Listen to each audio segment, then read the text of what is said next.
Минута. Прв удар од аголот за Вардар.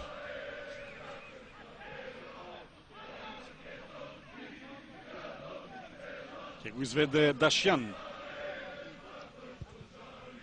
Остра топка, еве шанса за Ивановски, 2:0. Или грне тоа, Грнчаров. Грнчаров. 11-та минута, Вардар доаѓа до водство од 2:0. Првиот гол за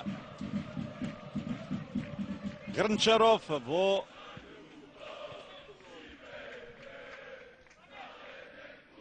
Погледаме ова уште еднаш. Одлично се крена.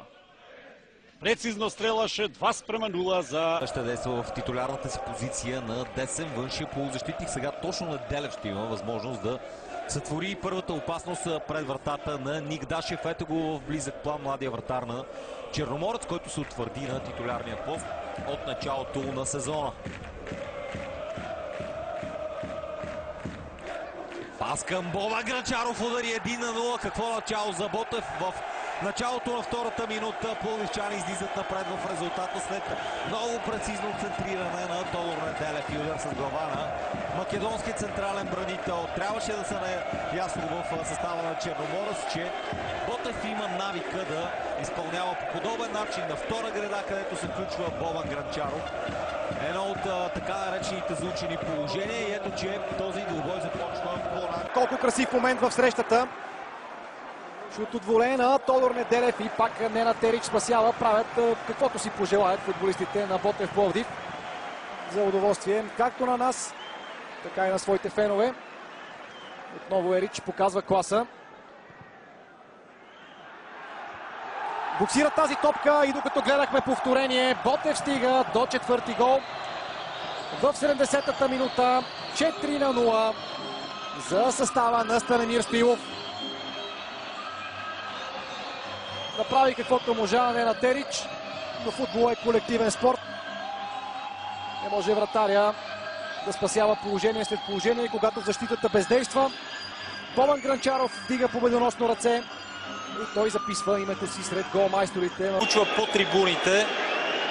Се надяваме, че полицията ще овладее ситуацията, защото до този момент се получава истински празник на стадион Христо Ботев. Споменахме за враждата между феновете на Ботев и Левски, но трябва да се помисли за това подобни неща да не се случват по българските стадиони. Насочваме вниманието си отново към терена. Удар с глава и 1:0 за Ботев. Бобан Грънчаров. Опит номер 2. 28 минута. Този път успешен. Македонецът носи предина на домакините. Не си взеха пулка футболистите на Левски от случилото се само преди няколко минути, когато отново Бобан Грънчаров беше оставен непокрит. При втория си опит македонският централен защитник не греши и така Ботев повежда на Левски с 1:0. Матчът ще се отвори от тук нататък, бъдете сигурни. Бобан Грънчаров в прегръдките на своите съотборници. Радва се. Разчел излизането си. Мирослав Иванов. Григоров. Възможно за бърза контратака. Тима отгоре се изнесе в на средата на терена и в половината на Ботев. Сега Генчев към Марселиньо. Мирослав Иванов е забравен наляво. Григоров. Много добро подаване към Мирослав Иванов. Засада няма опасна възможност за Лудогорец и това е автогол. 1:0 за гостите. Автогол на Бобан Грънчаров. Атаката наистина беше много добра. Грънчаров протегна там нелепо крак и излъга Христо Иванов. Така че гостите повеждат в 70-та минута на матча с 1:0. Имаше претенции там. Грънчаров вдигаше ръка към съдията. Лично моето мнение е, че засада нямаше в момента на подаването към Мирослав Иванов. Ето виждате.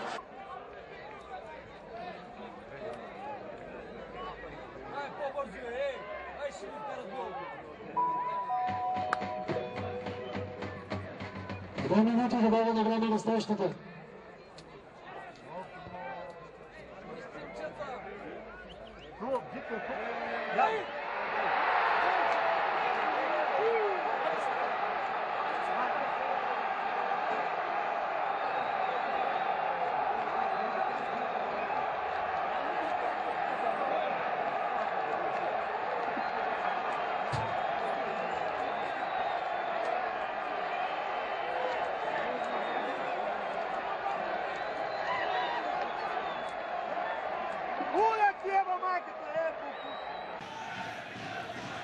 Doudou El Gabas. De man die al het vaakst scoorde dit seizoen voor Lierse zit aan 5 doelpunten. Voor hoekschop nummer 4. Bidawi. Sonk met het hoofd en de 0-1 getekend Grantcharov. Hij doet het weer. Boban Grantcharov, zijn tweede van het seizoen. Vorige week nog een eigen doel, maar dit keer in het doel van de tegenstander. Sonk kopt hard naar de grond. Grantcharov volgt goed, staat goed opgesteld en Glenn Verbouwheden voor het eerst geklopt als doel. Carvalho, maar dan toch wel wat fouten begaan. En naar de kant gehaald door Bob Peters. En Kevin Janssens, man die hier bij Lier gespeeld heeft, maar niet echt doorgebroken is. In cirkel wel veel meer aan spelen toekomt natuurlijk. Die is er nu bij. Daar is hij bij de bal. Kevin Janssens meteen met een strakke voorzet. Dan wordt die bal in eigen doel gedevieerd. Is dat door Frans? Ik dacht het wel, Frederik Frans. Eerste baltoets van Kevin Janssens en het staat hier 1-1. En Frederik Frans is de man die de bal in eigen doel werkt. Wil die ontzetten, maar geeft hij gewoon een tikje mee. En dan zijn ze blij die uit Brugge zijn meegekomen. Nog eens even terugkijken. Moeten dat terugzien. Jan. Тиран там, просто спря топката, иначе тя отиваше там, където трудно ще се сгреши. Иван Цветков дебнеше и най-вероятно ще да отбележи своят 17-ти гол в началото на сезона. Страшно инертен изглежда и бавно подвижен Иван Цветков, но е надарен със страхотна техника, със страхотно пласиране. Бобан Грантчаров, ето го голът, няма засада. Точно там, където трябваше се озова Иван Цветков със своето 17-то попадение. Много добро изпълнение. Бобан Грантчаров просто прехвърли топката с едно спиране с вътрешната страна на своя крак топката към Иван Цветков и той на някакви 2-3 метра от вратата просто насочи кълбото в мрежата на Чавдаров. 2-0 за Ботев Пловдив с второ попадение на Иван Цветков от началото на този матч в тази 37. Какво се случва? Поредното отлично отсъждане на главния съдия и ето един добър шанс за Ботев Пловдив. Абсолютно всички футболисти на Берое в наказателното поле. Повечето на Ботев също са там. Бобан Грантчаров е най-активният, той е най-опасният при различните положения за всеки един съперник на Ботев. Този път обаче късо разиграване, не се получи удара. Изстрел и това е гол. Феноменален удар. Вандер Виера сякаш реализира поредният си гол. Точно така. Вандер Виера, 64-та минута и 2-1 за Берое. Става интересно. Не, че не беше до сега, но Берое властваше на собствения си стадион с този изумителен удар с левия крак. Обаче Вандер връща интригата. Дали ще бъде задържана смяната? Тодор Неделев се е подготвил вече да се появи в игра. Избухна и секторът с... Много най-високия в състава на Ботев Бобан Грантчаров над всички във въздуха.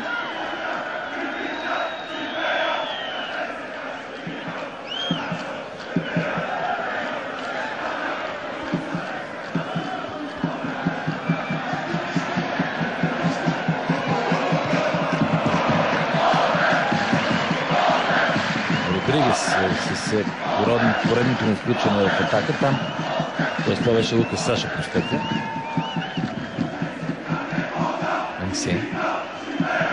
Тодор Янчев. За Михаил Венков, шут на Венков с левия крак. Не му се получиха нещата в тази ситуация. След това Сержино игра с гола и топът излиза в фаул. ЦСКА по-активен през второто полувреме.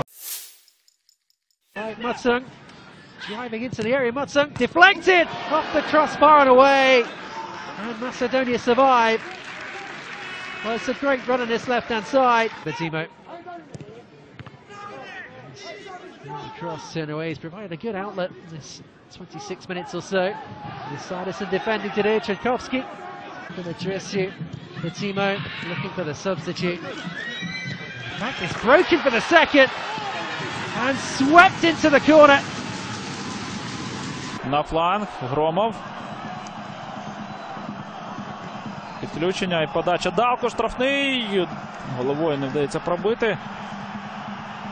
Дополнительные ассистенты Александр Головков, Северодонецк, Сергей Скрипак, Киевская область.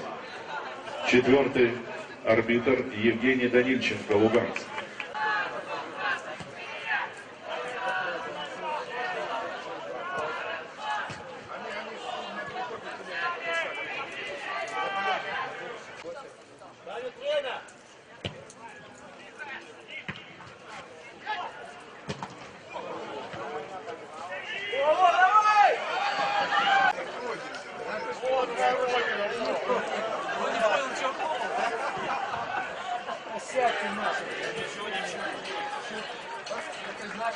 Ковпак. Привертає увагу, а вкидання йде на Ярошенка. Ковпак продовжує розіграш. Удар Максимова не виходить і є нагода для контратаки. Бував Бусаїдич, можливо, він згадував ось цей от момент, коли покладав Марвус там на Кошма на свою руку. Ксьонц. Тим часом атака Металіста в таркетболі. Це 24 секунди. Таке враження, що так само Металіст тримає зараз м'яч. Ксьонц. Непогану передачу виконував проти м'яч, до Гуменюка не дійшов. Адольфа Тейку українському футболу, і він повернув його в український футбол. Останнім клубом Тейку, першим і останнім українським клубом Тейку був Запорізький Металург. Він то порушує правила і отримує свою жовту картку.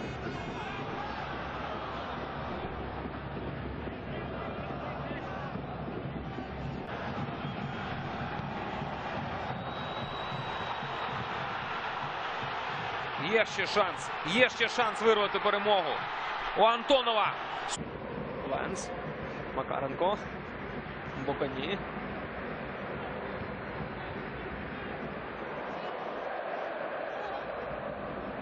До речі, дуже багато на полі збірників 2006 року, так футболістів, котрі у складі збірної країни грали на чемпіонаті світу з боку Тадрії Каланіченко. До наказателното поле. Много силни футболисти в наказателното поле. Сега центриране на Здравко Лазаров. Справят се жълточерните. Там Аласан Диае опитва да натисне.